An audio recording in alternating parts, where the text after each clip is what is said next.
जय माता दी दोस्तों अन्नपूर्णा माता की जिस पर कृपा होती है उसके घर में धन अन्न सभी कुछ भरा रहता है। किसी भी प्रकार की कोई कमी नहीं होती है। अन्नपूर्णा माता जिसके घर में रहती हैं उनका हर तरह से कल्याण होता है।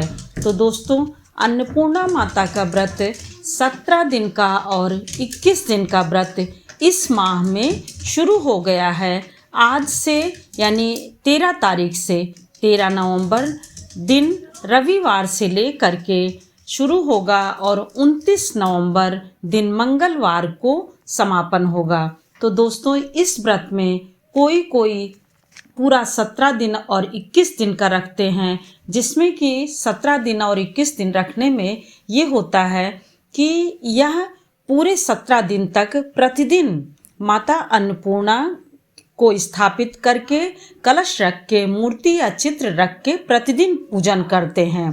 और यदि आप 17 और 21 दिन नहीं कर सकते हैं तो मात्र एक दिन यानी जिस दिन समापन होता है अर्थात 29 तारीख को समापन के दिन आप पूरी भगवती माता की अन्नपूर्णा माता की विधिवत पूजा करके उस दिन आप अन्नपूर्णा माता की पूजा कर सकते हैं। इसमें दोस्तों इस व्रत को अगहन कृष्ण पक्ष की पंचमी से प्रारंभ हो करके यह जो है समापन मार्गशीर्ष अगहन शुक्ल पक्ष षष्ठी तिथि को होता है।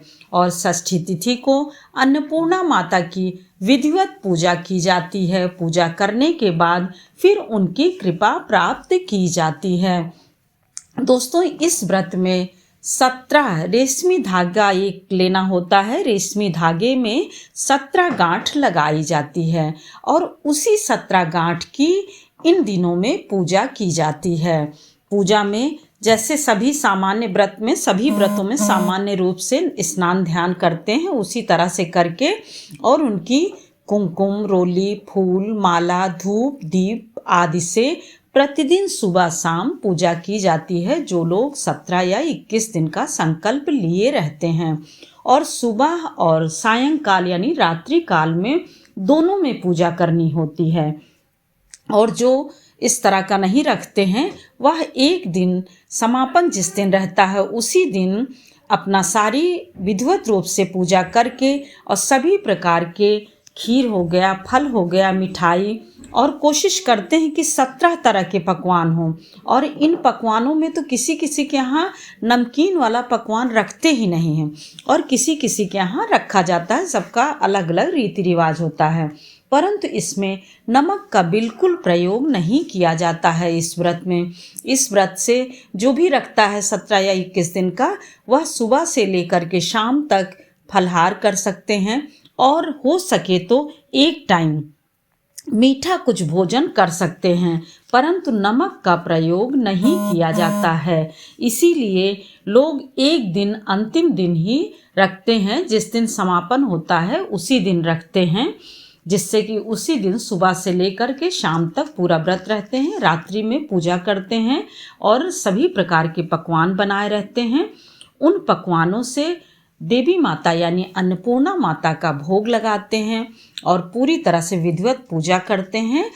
उस पूजा के बाद से फिर वह जो है प्रसाद ग्रहण करते हैं, अपने पूरे परिवार को प्रसाद दे देते हैं तो फिर अपने भी ग्रहण करते हैं।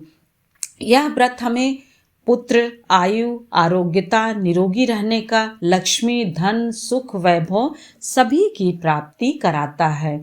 इस व्रत को स्त्री और पुरुष दोनों रह सकते हैं। स्त्री जो है लाल वस्त्र का प्रयोग करे और पुरुष सफ़ेद वस्त्र का प्रयोग करे। दाहिने हाथ में पुरुष धारण करे इस 17 गांठ को लगा करके और स्त्री बाएं हाथ में। इस प्रकार से दोनों अपने व्रत का संकल्प लेकर के शुरू कर सकते हैं। परंतु यदि नहीं रखना है 17 और 21 दिन का तो आप मात्र समापन के दिन विधिवत पूजा करके भी सभी प्रकार के पुण्य प्राप्त कर सकते हैं।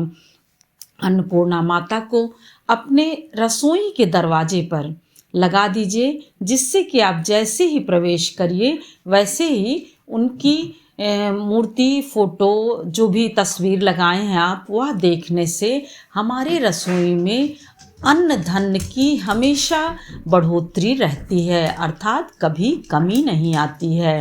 और इस अन्नपूर्णा माता के व्रत में आप वैसे भी व्रत नहीं भी रहते हैं तो किसी भी दिन आप अपने चूल्हे की भी और अपने रसोई में भी पूजा कर सकते हैं, कुछ खीर आदि बना करके पूजा कर सकते हैं। इस प्रकार से उनकी हर तरह से हम पुण्य प्राप्त कर सकते हैं। कहते हैं कि जब धरती पर अन्न की कमी हो गई थी, तभी जो है शिव जी ने पार्वती जी से कहा था कि क्या किया जाए, क्योंकि शिव की शक्ति ही पार्वती हैं। तो पार्वती जी ने धरती पर अन्नपूर्णा माता का रूप धारण करके नीचे सभी अन्न आदि की वृद्धि की थी। तभी से यह जो है अन्नपूर्णा माता का व्रत मनाया जाने लगा है। इस प्रकार से दोस्तों, हर तरह से यह मार्गशीर्ष में होने वाला यह व्रत हमें बहुत ही फल देने वाला और पुण्य प्रदान करने वाला होता है।